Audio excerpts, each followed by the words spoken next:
Insya Allah. Berarti udah merestui ya? Berakhirnya romantisme PDI Perjuangan dengan Presiden Joko Widodo beserta keluarganya membuat partai berlambang banteng itu menutup pintu untuk mencalonkan menantu Jokowi Bobi Nasution sebagai kepala daerah, termasuk untuk Pilgub Sumatera Utara. PDI Perjuangan mengaku sejauh ini sudah memiliki daftar nama kader partai yang disiapkan untuk Pilkada 2024, termasuk untuk Pilgub Sumatera Utara dan Pilwalkot Solo. PDIP mengungkap, berdasarkan usulan dari akar rumput di Sumatera Utara, semua orang boleh mendaftar, kecuali Bobi. Ada pendaftaran di daerah-daerah. Sumatera Utara kemarin melaporkan semua boleh mendaftar kecuali Mas Bobi. Itu usulan dari bawah. Dari Solo tadi Pak Rudi juga sudah melaporkan untuk membuka proses pendaftaran. Jadi sudah dibuka. Saat ditanya PDIP yang sudah menutup pintu untuk Bobi di Pilkada 2024, Ketua Umum Partai Golkar Airlangga Hartarto menegaskan, Bobi sudah mendapat surat tugas dari partainya untuk maju di Pilkada Sumatera Utara 2024 berpasangan dengan Ketua DPD Partai Golkar Sumatera Utara, Musa Rajeksah alias Ijek. Nah, kalau Mas Bobi kan sudah mendapatkan surat tugas dari Partai Golkar bersama dengan Wagub Ijek, sama-sama sudah mendapatkan surat tugas dan Partai Golkar akan melakukan evaluasi. Nanti kita lihat evaluasi. Ya, masih ya. Wakil Presiden terpilih Gibran Rakabuming Raka yang juga kakak ipar Bobi merespons kabar PDIP yang menutup pintu untuk sang ipar untuk maju di Pilkada Sumatera Utara. Gibran mengaku tak mempersoalkan penolakan PDIP itu dan mengajak semua pihak untuk tenang saja. Soal rencana Bobi maju di Pilkada Sumatera Utara dari Partai Golkar, Gibran meminta hal itu ditanyakan langsung ke Bobi. Ya tanya aja ke Bobi ya. Artinya kan PDI sudah terbuka untuk siapapun yang mendaftar kecuali Mas Bobi itu benar. Ya nggak apa-apa ya, tenang aja. Artinya tetap bisa maju dengan partai yang lain Mas. Ya itu ditanyakan ke Bobi aja ya. Sementara itu, Wali Kota Medan Bobi Nasution enggan berkomentar soal kabar PDIP yang menutup peluang dirinya untuk maju di Pilkada Sumatera Utara. Bobi hanya bilang, ia sudah pernah menanggapi hal itu dan tidak ingin lagi membahas isu politik. Politik terus. Lanjut. Pak, dikit aja Pak. Sambil jalan, sambil jalan. Tadi saya sudah tanya. Iya Pak, tanggapannya gimana Pak? Pak, tanggapannya Pak. Tadi saya sudah tanya. Apa? Pilkada Sumatera Utara akan dilaksanakan pada 27 November 2024. PDIP sendiri mengaku sudah berkomunikasi dengan 3 bakal calon gubernur di Pilkada Sumut. Di antaranya Bupati Tapanuli Utara Nixon Nababan, Wakil Ketua DPRD Sumut Rahman Syah Sibarani, serta Gubernur Sumut periode 2018-2023 Edi Rahmayadi. Tim Liputan, Kompas TV.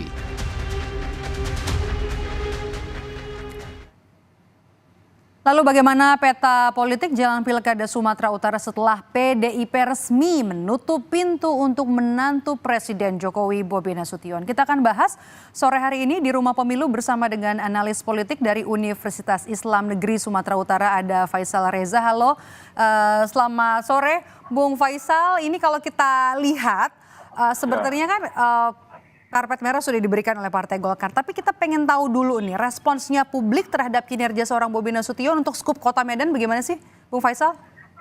Ya, saya kira ada nilai plus yang bisa diambil ketika Bobi menjadi wali kota di Kota Medan. Di antaranya adalah kemampuan ia mengambil atau melobi pendanaan untuk pembangunan di Kota Medan.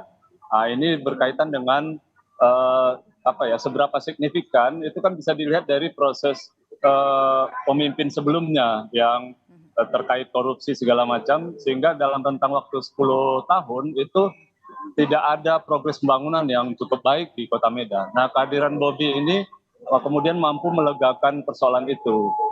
Ada banyak dana yang turun di Kota Medan untuk pembangunan di kota.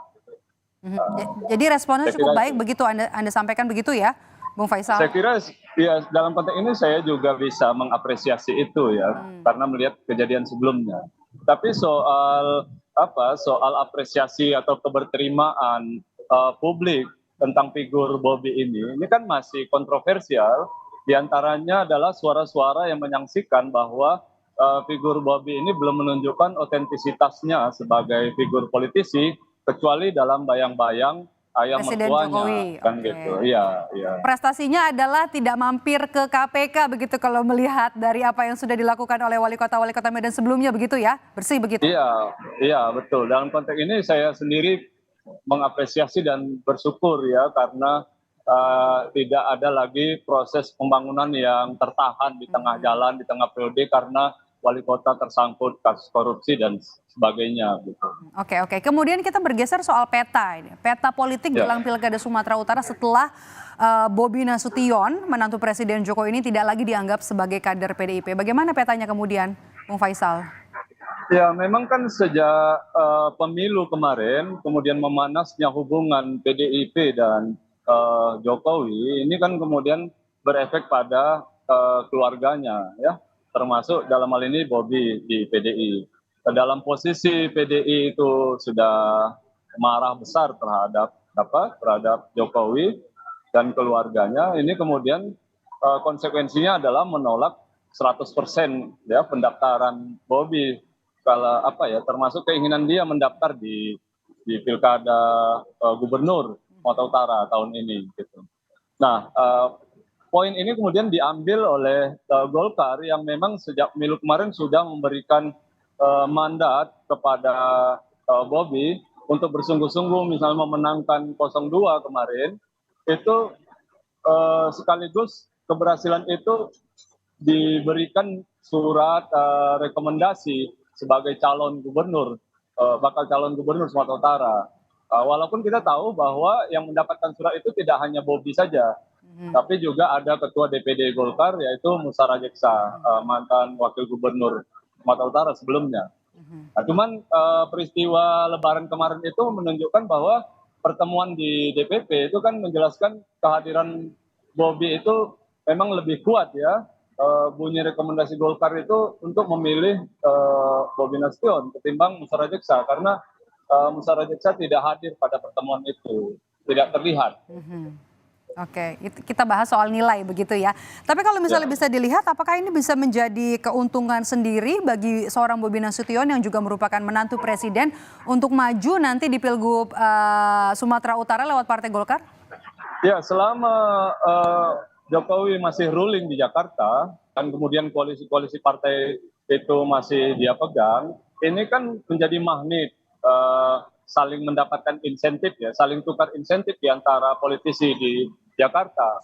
Karena apa? Karena keputusan rekomendasi calon gubernur ini ada di DPP sepenuhnya.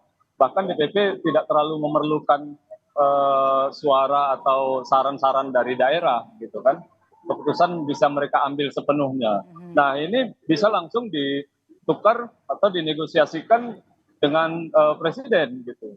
Seperti apa misalnya soal bangunan koalisi ke depan, atau justru bisa juga dalam satu keadaan kemudian partai melihat bahwa presiden tidak begitu mengambil penuh ya permainan politik di Jakarta, terutama karena waktunya tidak terlalu lama dengan kehadiran presiden terpilih yang baru. Ini menjadi hitung-hitungan partai politik seperti apa yang harus dibincangkan di sana.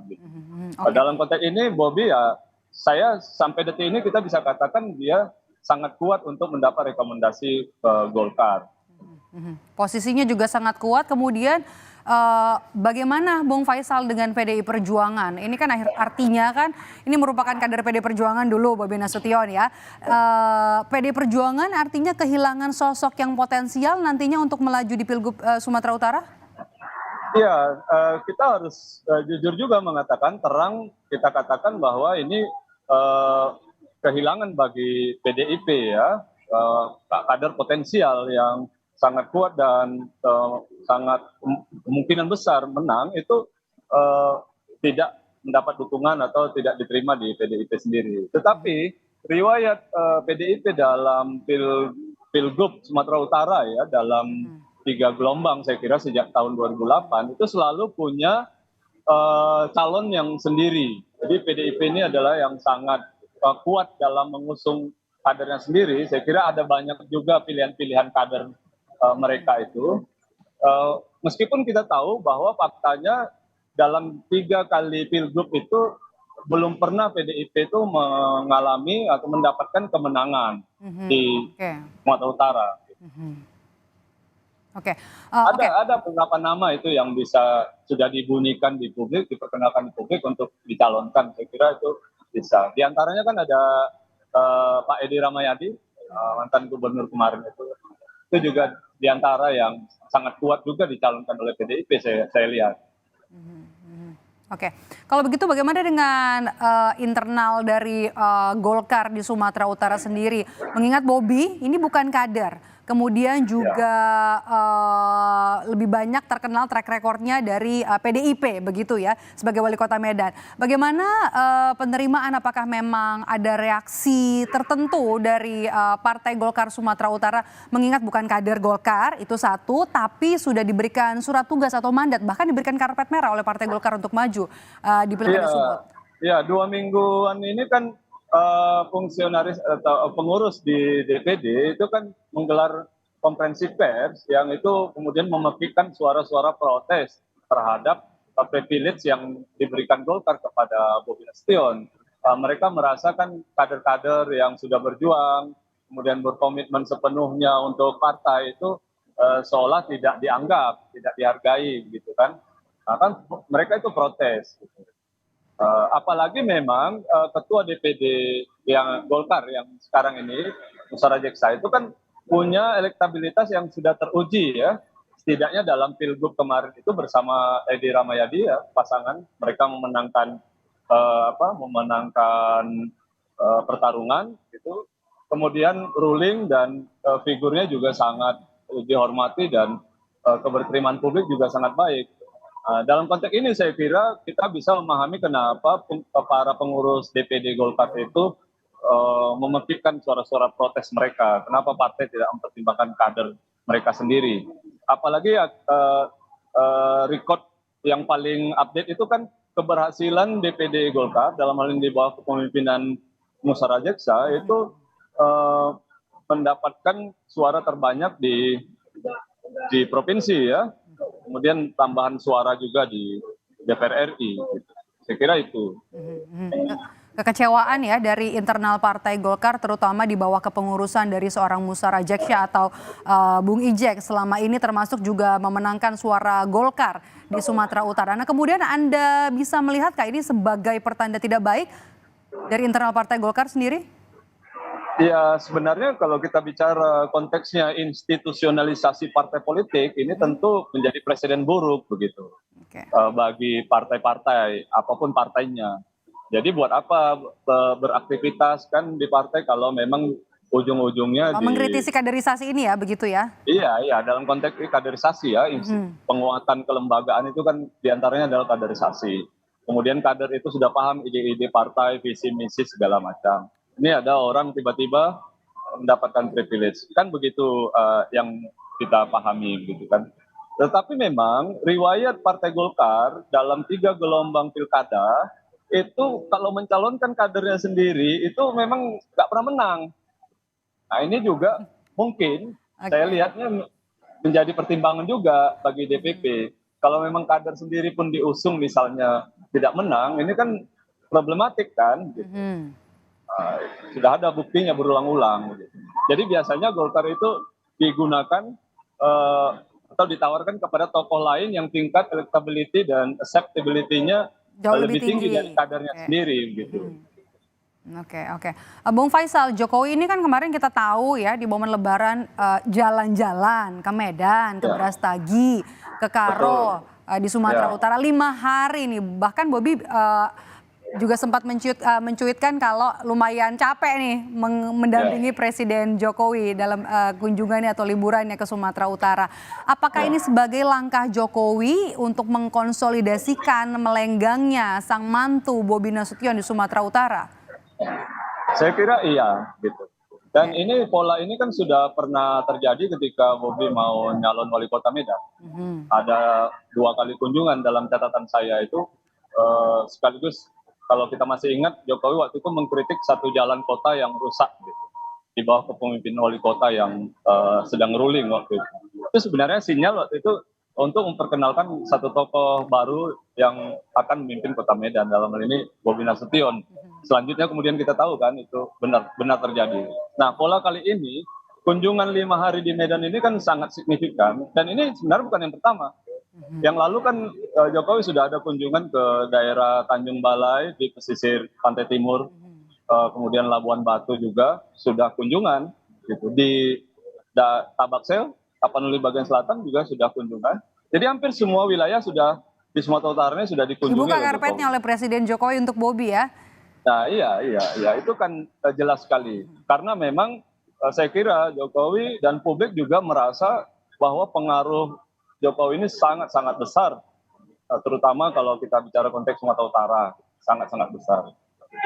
Jadi kehadiran Jokowi itu sangat penting untuk menguatkan posisi politik Bobi Nasution, baik di tingkat elit maupun di tingkat akar rumput.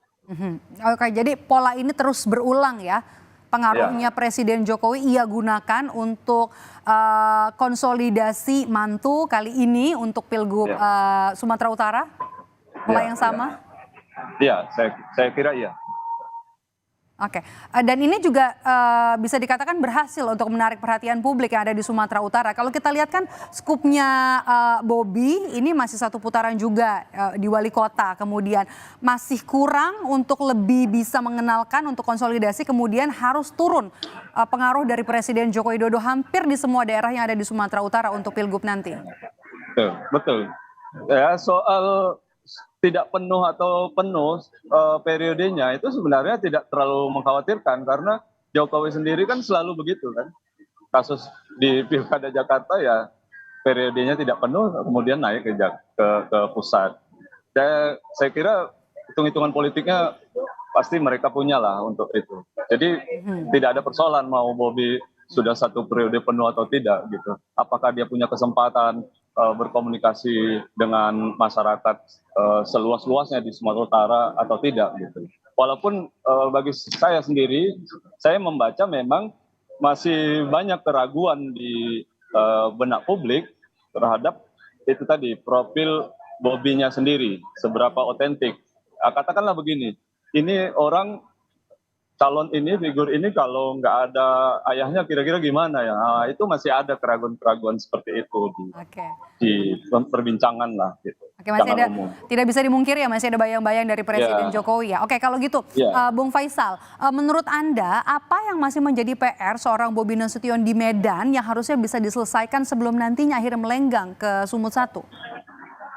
Iya, saya memperhitungkan Bobi akan banyak menjual keberhasilan pembangunan infrastruktur yang ada di kota, kemudian kemampuan dia menarik sejumlah dana yang strategis ya untuk pembangunan kota, kemudian itu dilebarkan pengharapan itu kepada masyarakat Sumatera Utara di daerah di luar kota ya, di luar kota Medan. Dan tanggapan-tanggapan itu saya melihatnya ada yang menyambut itu, karena kan memang kita tahu bahwa di provinsi Sumatera Utara ini juga punya masalah ya, terutama sebelum Pak Edi gitu, masalah kepemimpinan 2 kali gubernurnya itu tersangkut korupsi sehingga pembangunan berhenti di tengah jalan dan disorientasi. Nah di masa Pak Edi ini kan belum terlalu terlihat sebabnya ada COVID, kemudian konsolidasi elitnya tidak terlalu efektif, gonta-ganti kepala dinas segala macam kan kemarin itu, sehingga memang untuk menawarkan satu kepemimpinan yang lebih efektif, lebih strategis, lebih kuat juga, sekaligus clean dari kasus korupsi, ini masih bisa dijual gitu, dikasih kepada masyarakat pengharapan-pengharapan jenis itu gitu. Oke, jadi butuh suatu sosok pemimpin ya. Kalau kita lihat dari track record siapa-siapa saja nama-nama yang sudah duduk di kursi sebagai Sumut 1 ini pernah tersandung masalah korupsi sehingga masalah pembangunan ini jadi mandek begitu ya. Nah kemudian apa yang bisa sebenarnya dilakukan kalau nanti memang resmi melenggang maju ya menjadi Sumut 1 seorang Bobi Nasution, apa yang kemudian jadi harapan masyarakat untuk langsung paling cepat segera diselesaikan oleh gubernur terpilih nanti? Ya itu ada beberapa ya, saya kira di antara isu penting itu adalah isu infrastruktur, jalan-jalan provinsi yang itu masih perlu perbaikan-perbaikan, kemudian koordinasi di antara kepala-kepala daerah. Kita bisa baca laporan-laporan media sampai kemarin pemilu kemarin ya, sebelum pemilu itu masih ada kepala daerah yang tersangkut kasus korupsi gitu kan. Nah ini kan fungsi gubernur itu kan mengkoordinasi para kepala daerah yang ada di bawah koordinasinya kan begitu. Kemudian supervisi bagaimana penguatan arah pembangunan yang bisa ditawarkan kepada masyarakat gitu.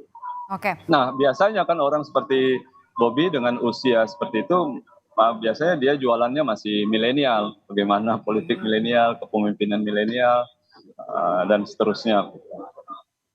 Oke, terakhir Bung Faisal, menurut Anda 3 nama yang tepat untuk maju di Pilgub Sumatera Utara kira-kira siapa saja? Selain Bobi tentunya. Ya saya kira Edi Rahmayadi bisa dipertimbangkan, kemudian PDI jika punya calon saya kira ada beberapa nama juga itu seperti Rapidin, Simbolon, kemudian Nixon, itu juga saya nggak tahu persis ada tokoh dari nasional yang turun ke sini atau enggak gitu. Seperti periode lalu kan ada Jarod yang diturunkan PDI ke sini. Tapi sementara ini saya ngelihatnya di PDI itu ada Rapidin, ada apa namanya, ada Nixon, ada Edi Rahmayadi. Kemudian kalau tokoh-tokoh pendampingnya ada berapa lagi itu seperti ketua organisasi Islam di sini yang calon menang sebagai anggota DPD kemarin sampai 1 juta suara itu Deddy Iskandar, itu cukup signifikan raihannya, saya kira itu bisa juga dipromosikan. Oke, baik. Ya, selain kita akan tunggu Musara Jeksa juga ya. Musara Jeksa, tapi sudah ada surat untuk Bobi Nasution. Kita akan tunggu nanti menarik. Soalnya partai lain itu juga sudah minang dia itu. Nah, ini perlu ditunggu nanti kalau misalnya memang resmi siapa-siapa saja yang dipinang dan juga siapa yang dipinang untuk melaju nanti di Pilgub Sumatera Utara, yang menarik karena cakupan wilayahnya juga cukup besar, jadi PR-nya juga masih cukup banyak. Terima kasih sudah bergabung bersama kami, analis politik dari Universitas Islam Negeri Sumatera Utara, Faisal Reza. Bung Faisal, sehat selalu.